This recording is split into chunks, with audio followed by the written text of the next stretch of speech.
So we have just done a video on the 10 types of armors and warsuits worn by the Space Marines, which included the dreadnoughts, the terminator suits, as well as the centurions. But here in this video, we will go through a crash course in the variants of Space Marine armors, more specifically the evolution of the 15 types of astartes personal power armor, excluding the warsuits and walkers.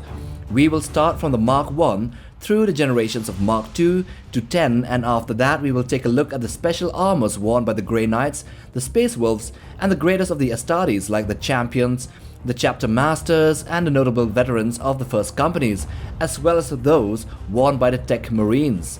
So let's get to it. The first one is the Mark 1 Thunder Armor. The first armor is the same one initially used by the Thunder Warriors, the forerunners of the Space Marines. Due to its effectiveness against short-range weapons, the early astartes adopted the armor for use during the Unification Wars in Terra, fighting with great ferocity against Terran techno-barbarians. The Mark 1 Thunder armor was not entirely encased and was not vacuum sealed, and hence was not effective in void battles in outer space. The armor's strength, however, was on its thick ceramite plates. Because ranged weapons were few at that time period and also really weak, it concentrated on improving the wearer's upper body strength. The armor included a powered torso that encased the chest and arms, as well as having energy cables that transmitted power from the backpack to the entire body. The legs, however, were not powered, but since the astartes were superhuman warriors, they could still move around with a good degree of agility. As of now, the Thunder armor is extinct. Then next we have the Mark II, the Crusade armor. The Mark II Crusade power armor was developed at the end of the Age of Strife for the Emperor's Great Crusade. It was the first fully enclosed suit of power armor designed for space operation and hostile environments. The armor consisted of microscopic circular armored rings of ceramite, making it tedious to repair. The torso and legs had articulated sections of ring-shaped armor, providing unparalleled mobility.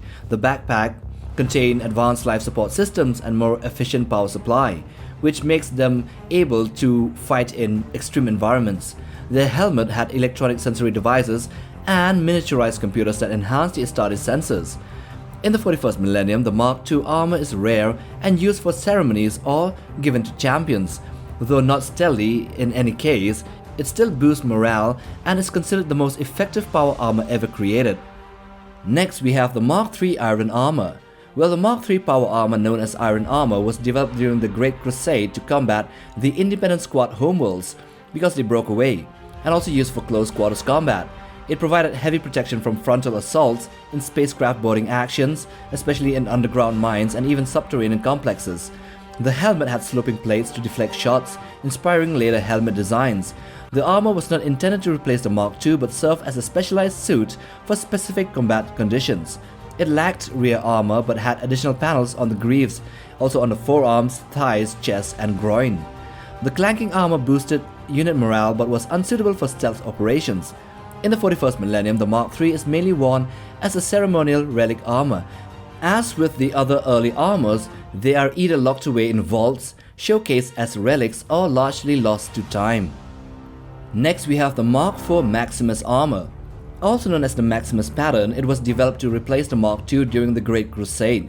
It featured larger inflexible armor casings with flexible joints, improving ease of production and maintenance. The Mark IV was lighter and provided increased mobility without sacrificing protection compared to the Mark II. Technical advancements allowed for improved armor and reduced weight. The suit's power cables were better armored, and the main arm and chest power supply cables were relocated to the exterior. The helmet was redesigned to move with the wearer's head while maintaining an environmental seal. Variations of the Mark IV emerged in different legions. It was widely used by many legions and considered the ultimate armor at that time. Mark IV suits remain common relics in the 41st millennium, with some chapters still producing new ones. The Chaos Space Marines typically wear the Mark IV armor due to the limited access to technology, while Renegades wear armor from the time they turn against the Emperor, or from humanity. Wearing a relic Mark IV suit is a great honor among the loyalist Space Marines. Dun dun dun! The Mark V Heresy armor. During the Horus Heresy, the equipment of legions with the Mark IV armor was very incomplete, with many loyalist legions still using the Mark II due to deficiencies and deficit. To address supply problems, a solution was developed by the Space Marine artificers and the Tech Marines. The Mark V armor was manufactured from basic materials and used molecular bonding studs to hold the armor layers together. These studs became distinctive features, typically found on the head, the lower legs and the left shoulder plate. The Mark V armor was flexible and could be repaired with new or older materials. It was heavier and more cumbersome due to the substandard construction materials, leading to quick overheating. Some tech marines reinforced the suits with extra plates of armor to compensate. After the heresy, most Mark V armors were dismantled, but they remained common among the traitor legions of chaos. The armor carries memories of the Imperium's darkest hour and also of its greatest victory. Loyalist Space Marines offer respect to those who wear them, while members of the Inquisition view wearers with suspicion, thinking they may be connected to the traitor legions. Next we have the Mark VI Corvus armor. Originating from the Horus Heresy as a replacement for the Mark IV armor, it features a distinctive beak-like muzzle on the helmet, which gave rise to the name Beakies by the Orcs. It also had a molecular bonding studded autoreactive shoulder plate on the left side. The Mark VI armor was redesigned to be easy to repair and maintain, with dual technology circuits allowing for use of common or basic alternatives for rare parts without compromising protection or performance. It was lighter and had improved flexibility compared to the previous models, making it favored by assault marines. The Raven Guard Legion played a significant role in its development and also its field testing during the Scallan campaign. Initially designated as Mark V, the armor's successful performance led to its full-scale production and subsequent redesignation as Mark VI. It became the most widely used pattern by the time of the Siege of Terra, with both Loyalists and Traitor Legions employing it. The Dark Mechanicum later obtained the designs and continued its production for the forces of Horus. The Mark VI armor, known as Corvus pattern, remained prominent throughout the Great Scouring and is still seen in the present era. Next we have the Mark VII Aquila armor. Also known as the Imperator armor, this is the contemporary variant commonly used by the Space Marine chapters of the Imperium. It was developed towards the end of the Horus Heresy and remained the most widespread form of power armor among the firstborn Space Marines, even after 10,000 years. The Mark VII features a new, heavy plastron with an Aquila symbol to signify allegiance to the Emperor, the Aquila meaning the eagle, the two-headed eagle. The helmet design is derived from the Mark V helmet but was made more compact for better combat usability. The armor also represents the final major development of the Mark VI, incorporating advancements made by the Mechanicum armor development teams transferred from Mars to Terra during the Traitor's Legion's invasion. It is also known as the Armorum Imperator or Aquila armor due to the prominent eagle imagery. Originally, only the Emperor's Children Legion could wear the Imperial Aquila, but when they turned traitor, the Emperor allowed all loyal astartes to bear that symbol. The Mark VII shares many similarities with the Mark VI and parts are interchangeable between the two types, thus making it modular and even more adaptable.